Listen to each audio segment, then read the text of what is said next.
Good evening, everybody. Brian Newbert here from GoldandBlack.com. I told you after the Rutgers game, it was my last rap video of the season in Mackey Arena. I have made myself into a liar. Here I am in Mackey Arena. Whether this is a rap video or whether this is this week's GoldandBlack.com Saturday Simulcast, I'll let you decide. Either way, I'm here in Mackey Arena following Purdue's NCAA tournament draw. Thank you to the Purdue Club Hotel for your support. Whether this is a rap video or a Saturday simulcast, either way, the Union Club Hotel applies to both. So Purdue will be looking for a Purdue Union Club Hotel in Providence, Rhode Island for later this week, as it has been sent to Providence for its first round NCAA tournament game as a 4 seed in the Midwest region to meet High Point. Everybody's favorite point, High Point. So I'm here to talk about that for a couple minutes. Don't know a whole lot about High Point. I know their coach. That doesn't matter. He's obviously on a pretty upward pointed trajectory in the business. He used to coach La Lumiere, the prep school up in northern Indiana. He then went to Creighton, where he coached with Paul Lusk, who's on Purdue's staff now. Alan Huss is his name. He's going places by the looks of things, and he has High Point having just won 29 games this season. They're riding, I believe, a 14-game winning streak coming into the NCAA tournament. And a pretty high-scoring team. They've got some size on their roster, which you don't often see from teams at that level. Alan Huss is an industrious recruiter. I can tell you that. I'm sure he's found size wherever he's needed size. The transfer portal, international guys, he is a guy who can get players. Always has, always will. Whether it's at La Lumiere or Creighton, now at High Point, he'll have players. And he had players enough to have a hell of a season this year, and the potential to be a problem for Purdue here in round one in Providence.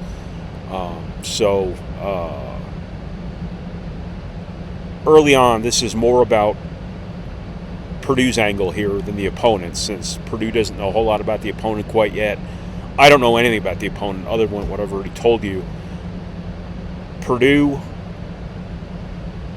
has another opportunity here to get back to what made it look really, really formidable.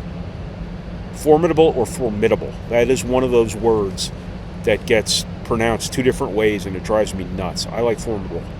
Anyway, Purdue was really formidable in January because their defensive system was working, but it was working because it was being executed with energy.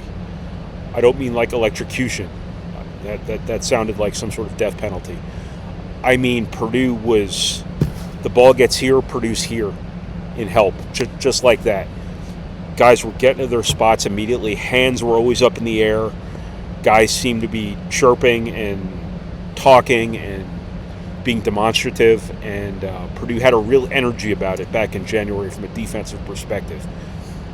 Purdue needs to get back to that.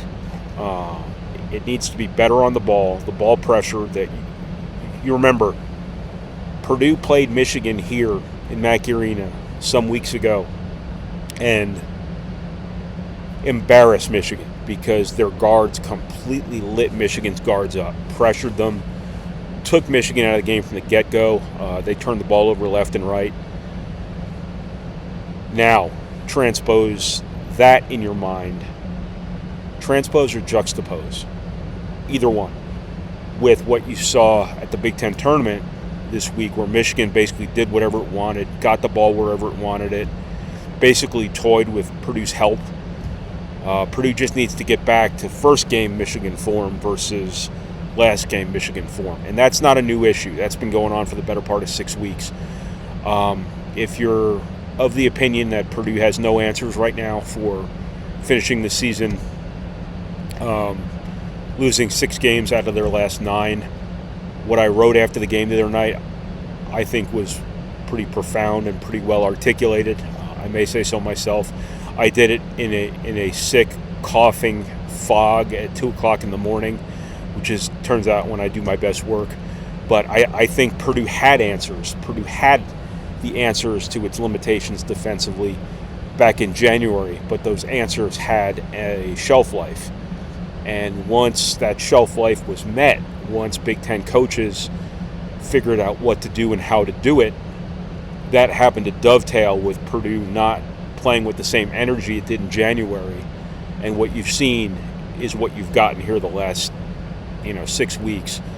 If Purdue can get back to that level of energy, to that level of communication, to that hop in their step, for lack of a better term, and that's a horrible term, if they can get back to that, they can be good enough defensively. They're never going to be dominant defensively again like they were in January. They're never going to be that team that forces 22 turnovers a game and scores 25 points on them. But they can be good enough to play complementary basketball with a very good offense and do some damage in this event.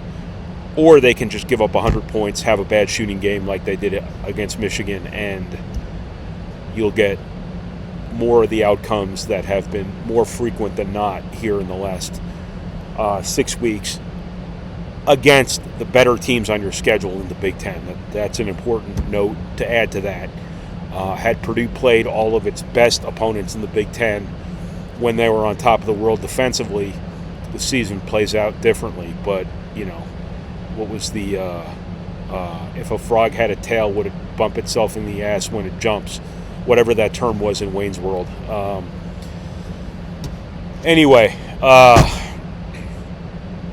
Purdue has another opportunity here to straighten itself out defensively, really get back to what made it good at one point or another, and give its offense some margin for error in terms of not having to be perfect offensively. But Purdue's had those same opportunities a number of times here the last few weeks, and it has never turned the corner in any sustainable way. After Purdue won 2 games in a row, home games in a row, where it had looked like it had gotten back on the right path, it then gave up 88 at Illinois. Same problems again. After getting by USC, same problems again against Michigan. And that's what they've got to get past somehow, some way, if they want to make this NCAA tournament a successful journey, however you want to put it. In my opinion, this team that went into last year's NCAA tournament with the weight of the world on its shoulders, now gets the opportunity to go into this with the opportunity to surprise some people, to be underdog is probably too strong a word. The opportunity to surprise people has always been a role Purdue as a program has thrived in.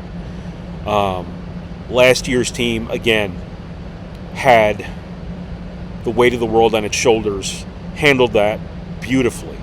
But I think part of what made it handle it so well was that the Fairleigh Dickinson game from the year before pissed it off to the point where it was not going to let itself slip below a certain level of standard that made Purdue great all year long. And what you have to hope for this Purdue team, is perhaps the way this season ended, losing 6 out of 9 games. Still getting a 4 seed was a little bit surprising to me. I figured they'd drop down to a 5, if not even a 6. But I don't know how the rest of the thing took shape. But you have to hope this Purdue team comes into this NCAA tournament mad because of the way things ended. And that brings a little bit something extra out of these guys at the right time. It is a funny tournament. I have seen Purdue teams finish the regular season very, very badly and then turn around and win the Big Ten tournament, if I recall correctly. I have to go back and look into this. I don't have the greatest memory. And sometimes I say things that aren't accurate when I'm referencing the past. So what I really ought to do is just shut the hell up. But that's not in my demeanor. So I have seen teams finish one way and then come out and play the other way before. I did see a team in 2009. No, that's 2019. Go basically one and done in the Big Ten tournament, losing a game against Minnesota they should have won, and then damn near go to the Final Four the following few weeks. It can go a lot of ways. As I've been saying for weeks now, these things can turn really quick. That Purdue has had many opportunities now for things to turn in a sustainable manner and hasn't gotten it done doesn't mean they can't. So this is an opportunity, though, for Purdue to kind of embrace maybe a kind of underdog. They'd never articulate it that way because, they all are extremely confident still and expect to win, but that's something I can kind of apply to this because I have no say in the matter. I'm just a guy who sits there and talks to his computer in an empty arena.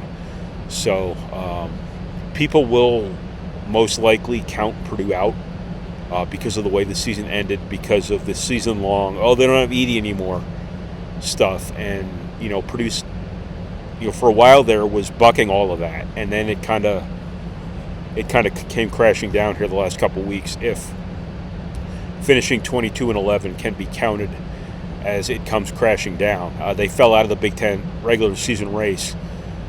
They fell out of the Big Ten tournament pretty quick. So if you're looking at that from a championship perspective, and again, any views expressed here are generally expressed through the prism of the expectations, the lens, the prism.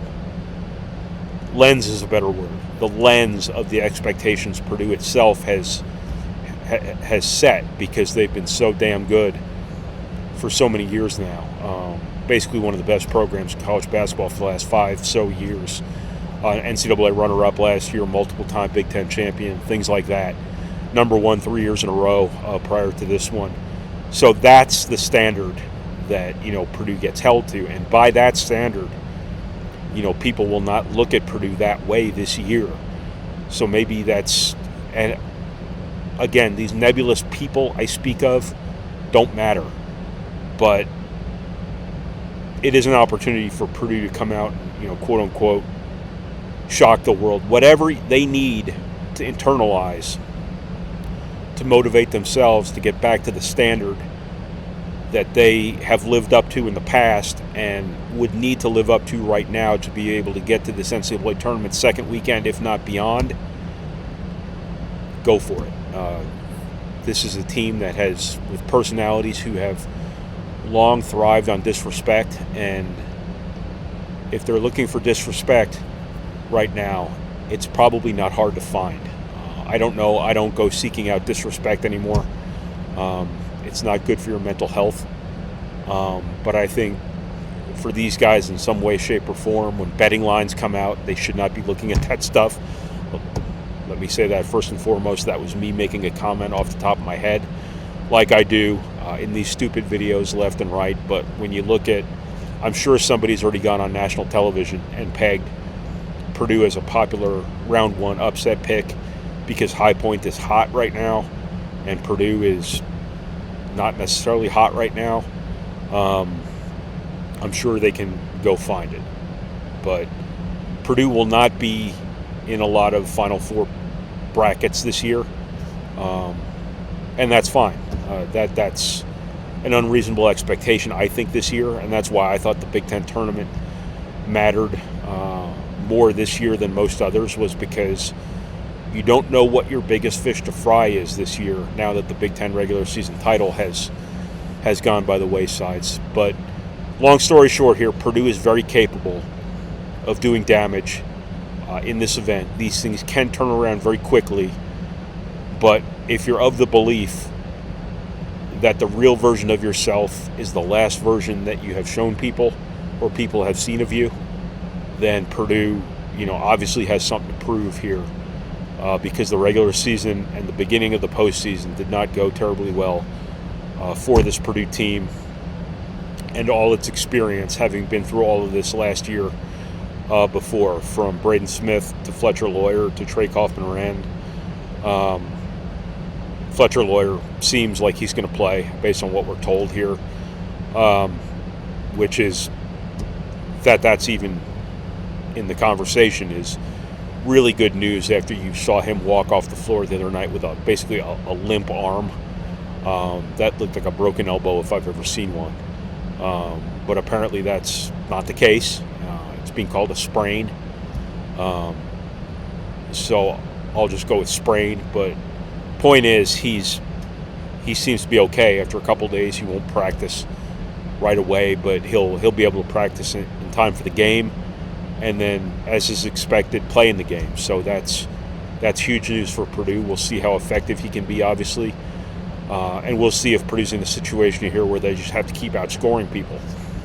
That's the single biggest thing for Purdue right now, is they have to, instead of watching high point film, what you might say is go back and watch January Purdue film, because that's the Purdue team that needs to show up in the NCAA tournament. The team that played Michigan in Mackey Arena, the team that played Oregon in Eugene, the team that played Washington in Seattle and would have held them to like 38 points if Great Osobor didn't have the greatest outlier shooting night of his entire life, making 5 threes on 5 tries on his way to shooting like 23% for the season.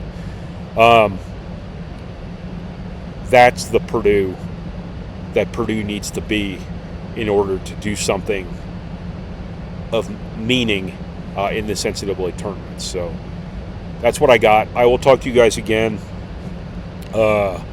later this week from the site of the movie Dumb and Dumber, Providence, Rhode Island. I've been to Breckenridge, Colorado many times. Some of the scenes from Dumb and Dumber were filmed there, but it originated in Providence. So I will have plenty of Dumb and Dumber jokes for you guys all throughout the week. And you know me, if you know anything about me, you know that I will take a joke that might be funny right away, and then I will beat it to the point where you never want to ever hear anything associated with that joke ever again. So buckle up, everybody. Later this week, we'll have press conference coverage from Purdue and High Point. We'll have stories from Providence. We'll have analysis from Providence. We'll have multimedia, open locker room stuff from Providence. Maybe a look at the horrifying Providence Friar mascot, if that person / being / entity shows up somewhere in town. And that's what I got. Again, I'm just on the back end of a really ugly illness here that had me sleeping 18 of the last 24 hours or so I'm not quite firing on all cylinders. Not that I really ever am, but hopefully this makes a little bit of sense, and hopefully you don't take any of this too literally. So thank you, everyone. I will talk to you again later this week from Providence, Rhode Island. I'll maybe break out my Boston accent for you. So thanks, everyone.